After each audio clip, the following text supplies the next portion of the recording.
nag-order po sa akin ay si Patricia at si Samantha. Pabot lang ako sa Roblox. I-add nyo po to. Add nyo po yan. Ay, wait lang po. Add po nyo yan.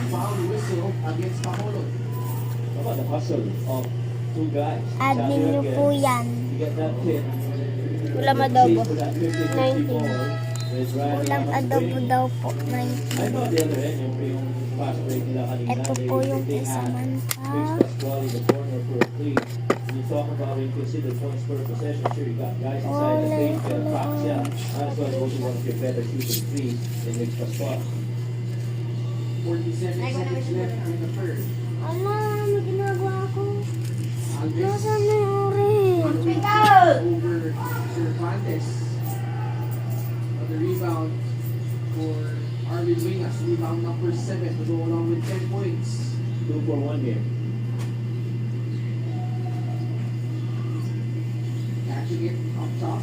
Will Cervantes. So the ball. 5 on their shot clock. 3-point shot. No good from Nino Ibanez. 10 seconds left in the third. Chance to inch closer or find the ball game up for Sarangani. Brian Lakap stepping back for 3 off balance.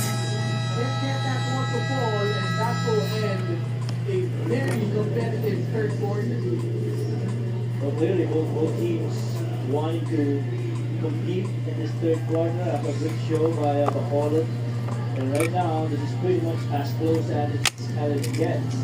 With Real Cervantes, Arvin Bringas, Mace Pascual continuing to score. And Tapos na po. Oh, wala yung isa. Tapos na po silang dalawa. Itatapos ko lang po yung averaging roughly about 5 points. sorry lang ako nag-vlog kasi nag-swimming po In the kami. preseason, so far this game got Wait po yung pinaglalagyan ko. Lugovisa and Brian Lakap naman. Yan po yung desk ko. Yan harder ways po. of scoring. It's been tough. Bilihin nyo na lang Been po there, to. Pasha, Bacolod inside the paint, play out, just Pati making to. something out of it. Solomon. Ito rin po.